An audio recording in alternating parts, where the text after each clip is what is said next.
எனக்கு அருமையானவர்களே, ஆண்டவராய் இயேசு கிறிஸ்துவின் இனிய நாமத்தில் உங்கள் ஒவ்வொருவருக்கும் என்னுடைய அன்பின் வாழ்த்துக்களை தெரிவிப்பதில் மகிழ்ச்சி அடைகிறேன். தேவன் நல்லவர், அவருடைய கிருபை என்றென்றைக்கும் உள்ளது. தேவன் எங்களை அழைத்திருக்கிறார். அவருடைய அழைப்பு ஒரு நாளும் மாறுவதில்லை.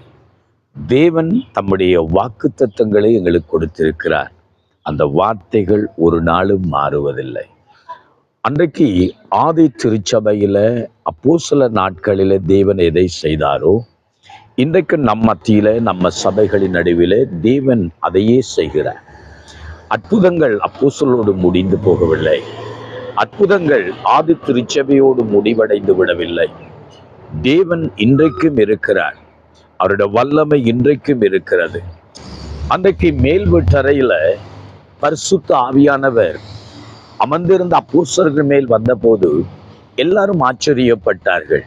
இது என்ன என்று சொல்லி எல்லாரும் கலங்கின நேரங்கள். அந்த நேரத்தில் நான் பேதுரு எழும்பி பிரசங்கிக்கிற போது சொல்லுகிறார், முன்னோர்களாயிருந்த யோவேலின் தீர்க்கதரிசியினால் உரைக்கப்பட்டது இந்த கடைசி நாட்களிலே நடைபெறுகிறது. அதனால்தான் உங்கள் குமாரர்கள் குமாரத்திகள் தீர்க்க தரிசனம் சொல்வார்கள், உங்கள் மூப்பர்கள் சொப்பனங்களை காண்பார்கள், என் ஊழியக்காரர்கள் மேல் அவருடைய ஆவியை ஊற்றுவேன் என்று அன்றைக்கு யோவேலிலே சொல்லப்பட்ட வார்த்தை இன்றைக்கு நிறைவேறுகிறது என்று சொன்னார்.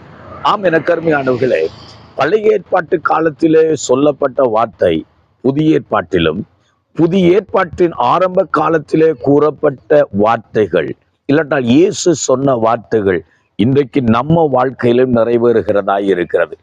தேவனுடைய வாக்குத்தத்தம் ஒரு மனிதனுக்காக, ஒரு குறிப்பிட்ட மனிதனுக்காக கொடுக்கப்படவில்லை, இல்லாட்டால் ஒரு குறிப்பிட்ட சந்ததிக்காக கொடுக்கப்படவில்லை.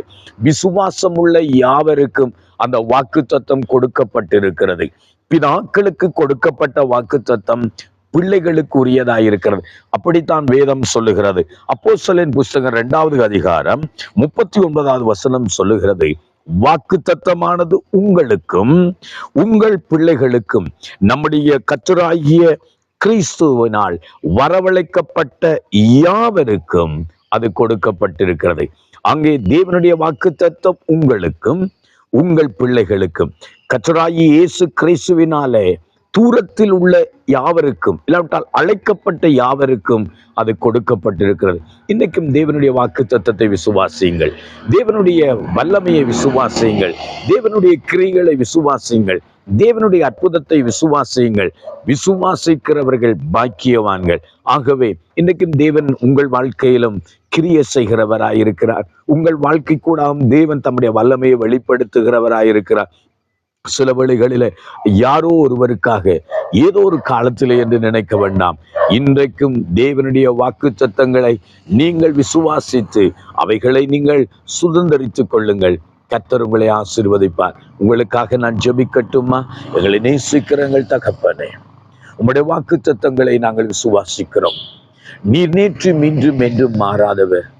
ஆண்டவரே, உம்முடைய பிள்ளைகளுக்காக இருக்கிற எங்களுக்காக, எங்கள் பிள்ளைகளுக்காக நீ கொடுத்திருக்கிற வாக்குத்தத்தங்களுக்காய் நன்றி. எங்கள் பிதாக்களுக்கு நீ கொடுத்த வாக்குத்தத்தங்களை நாங்களும் விசுவாசத்திலே சுதந்தரித்துக் கொள்கிறோம். இந்த வாக்குத்தத்தங்கள் உம்முடைய பிள்ளைகளின் வாழ்க்கையில நிறைவேறட்டும். தேவன் கூட இருந்து வழி நடத்தும். ஆசீர்வதி. இயேசுவின் நாமத்தில் ஜெபிக்கிறோம் நல்ல பிதாவே. ஆமென், ஆமென், ஆமென். எனக்கு அருமையானவர்களே, நீங்களும் தேவனுடைய வாக்குத்தத்தத்தை விசுவாசியுங்கள், மகிமையை காண்பீர்கள். God bless you.